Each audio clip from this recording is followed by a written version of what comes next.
Hello, good evening and welcome to the Little Farmer's Farm with me, Tony. Now, we're going to be getting some crops in the ground. We're thinking beans tonight and also courgettes. I'm going to get them out. Looking at the weather forecast for the rest of the month, the next 10 days, we're not going to be hitting any frost. The closest we're going to be getting, according to the forecast, is about 5 degrees. So we're going to get the courgettes out as well and see how they do. So wish us luck with that. But the climbing beans shouldn't be an issue with. We've got several varieties of climbing beans, which I'm going to show you in a second or two, but they were given to us, these ones, by Rob Hart from Essayons Family Garden. Cheers, Rob. And also we've got a couple of beans there from north of the wall. So yeah, Kelly Bramwell at Kelly's Kitchen Garden has given us some cobra beans that she grew on last year, saved the seeds from, and has sent them south to us. So we're going to get those in as well. And yeah, so that's what we're on with tonight. If I think of anything else, I'll throw it in. Alright, see you in a bit. So you take your plants out of your pot. These are nice specimens, as you can see. Out of the pot. In goes the pot, the same pot it's just come out of, goes into the ground there. And then what you do is you put the crumbly stuff back in, around it. Getting it into the gaps. And fill it up with that. So you're burying your pot, essentially. The pot is being buried in there. And then all you do then is you pull that out. And that plant then, because you've made your impression, you've probably seen this before, that plant can go in there.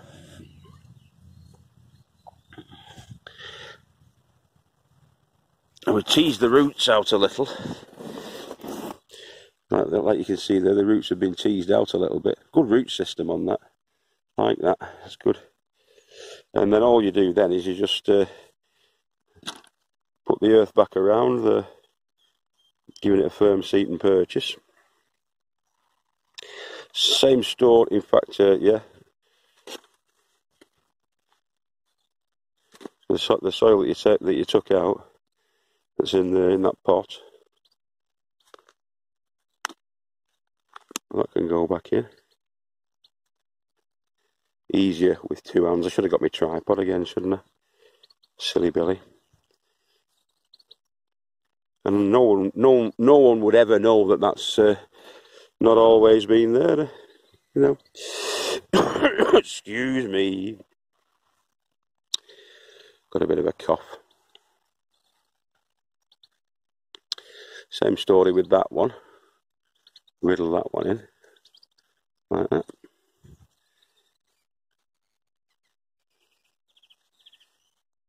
Turn the soil in around it and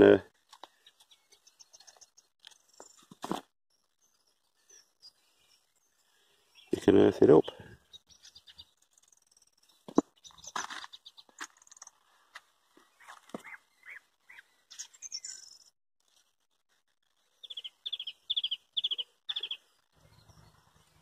Like so. So those are the Kelly beans. I'm going to also put in Rob's. Now Rob's are a Chinese green noodle bean. And those are the ones that we're going to be favouring tonight. I'll show you those now. So we're going to get Lady Starks in first, Kelly's. So the first thing you do is using your trowel. This is just a basic cheapo trowel, this one, because I don't know where my nice wooden handled one's gone tonight, so that'll do the job. We excavate a bit of a hole, and once you've excavated your hole, leave it about 1 inch around the size of where the pot meets, then you backfill that. I'll just show you that actually. Yeah, so I've just put the courgettes in actually before I show you Rob's beans. Excuse me. So those are the courgettes, and you've probably seen our watering up auto water system before, but that's a 2 litre pop bottle, a nondescript cola bottle, and I've drilled 5mm holes, 4 around the neck, 4 a couple of inches up, 4 another couple of inches up, offset, and another 4 there, making a ground total of 16. And all we do with those is we shove them into the ground like that, and again earth them around. And I'll show you that being watered up later, and what that does is it sends the water down below ground level where it seeps out in these different locations, and then the plant's roots seek that out, and you save on evaporation, surface moisture evaporation. Because what courgettes don't really particularly need and want is a lot of moisture around the leaf and the top root. But they'll seek out the moisture in the ground. As you can see, it's about a foot away from each plant there. The plant will seek that out. That is the theory, and it worked last year because we had bloody tons of courgettes last year. Those are Kelly's beans. Let's get Rob's beans in. I've put Alan from the Dawn Chorus's Hilda's mix of sweet pea in there as well. They should run up there nicely. Grab it on to the top. Now that the weather's nice like it is today, well, it is nice actually at the moment. The only thing that's the worry at the minute is the watering. And that's from Essayons Family Garden.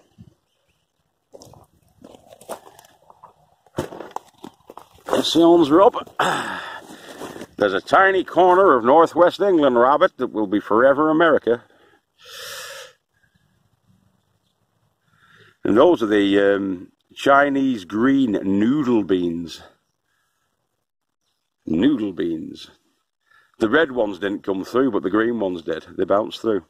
Mick's growing some on his plot as well, because I sort of split the pack that Rob sent us into 2. Mick's had some, and so have I. And yeah, so that's that bed. Like I say, we just water up now, water them all in. Gently water these in with a small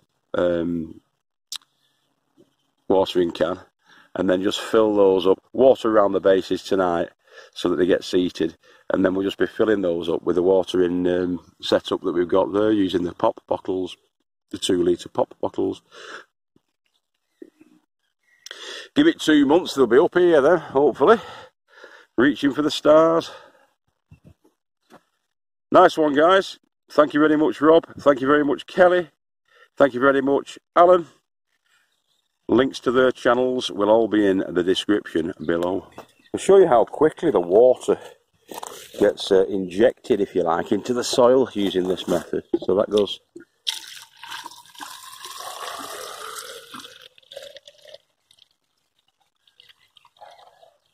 in there, and you can see all the water going in there. You don't get that splashing back. Look at it, it's going down pretty quick.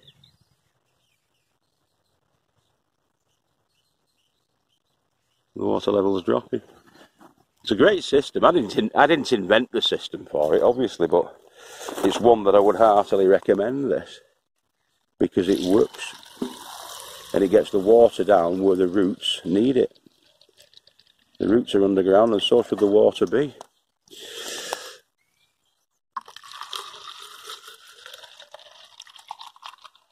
Then, as I say, they'll seek it out.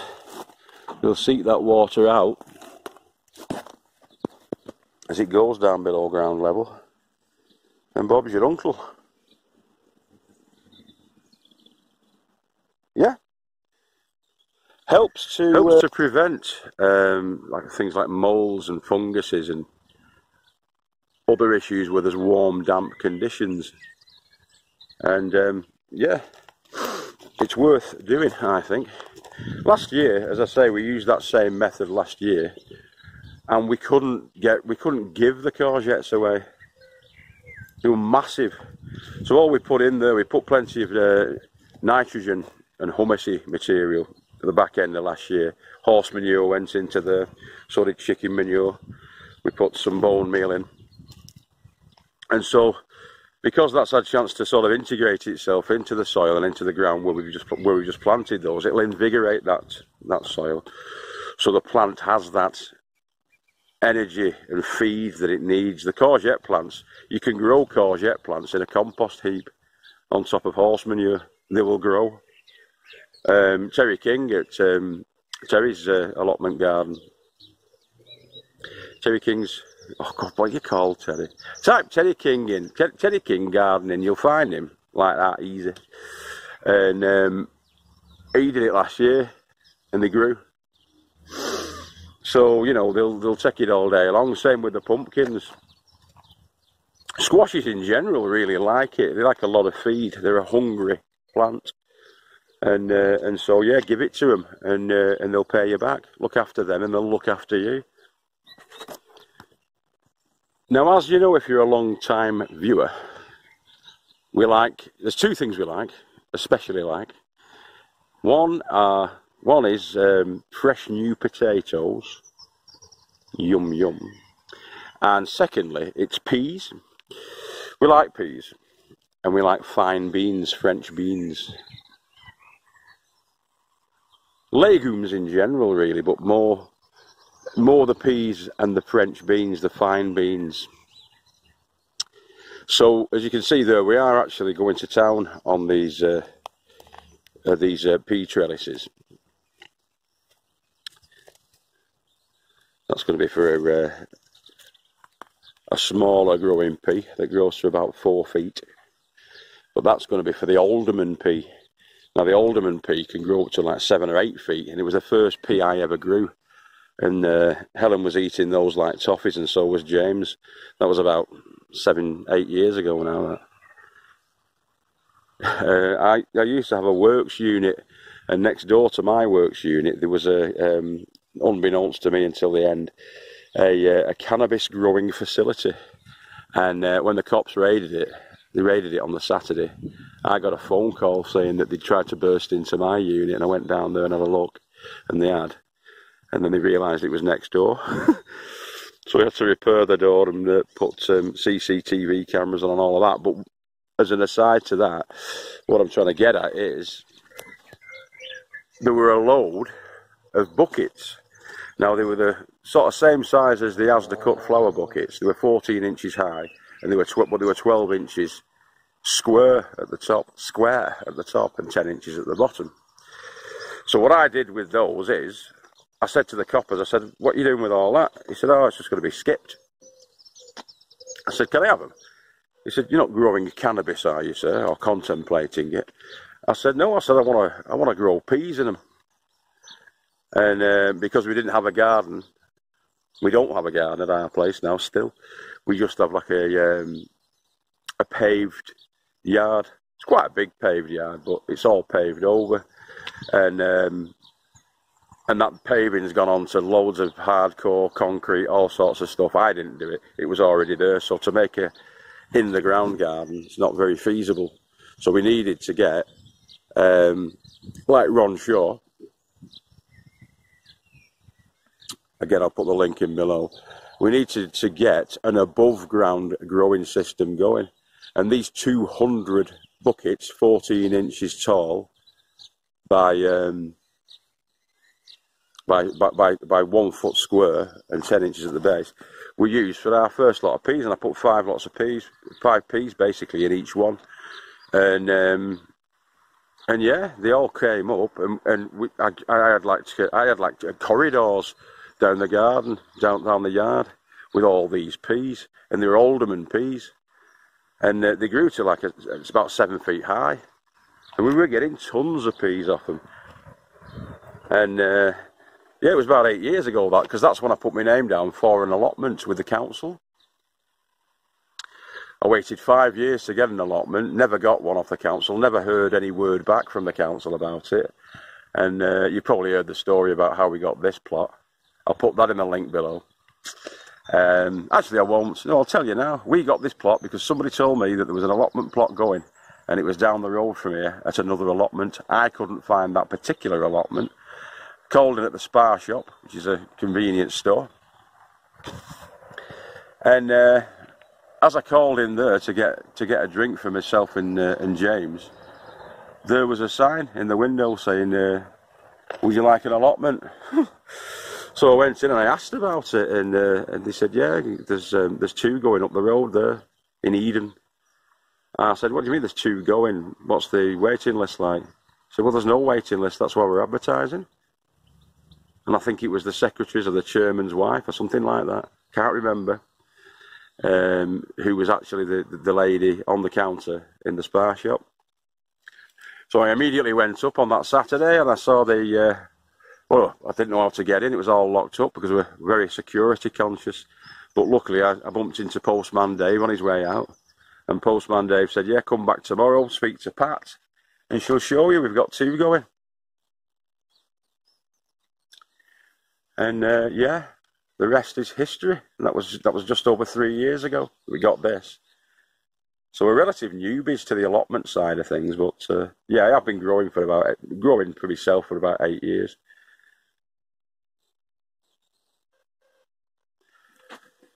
So yeah, divine providence there, boys and girls. Look at these sweet corn. Look at these sweet corn here. I've got to get them out shortly. Perhaps not this weekend, but next weekend they'll be going out. We want to be definitely away from the frost before they go out, or they'll get devoed. I think it should be alright this weekend, actually. I might try half of them. I did that last year. I tried half of them the week before the frost date ended, and the other half the week after. We didn't get any frost.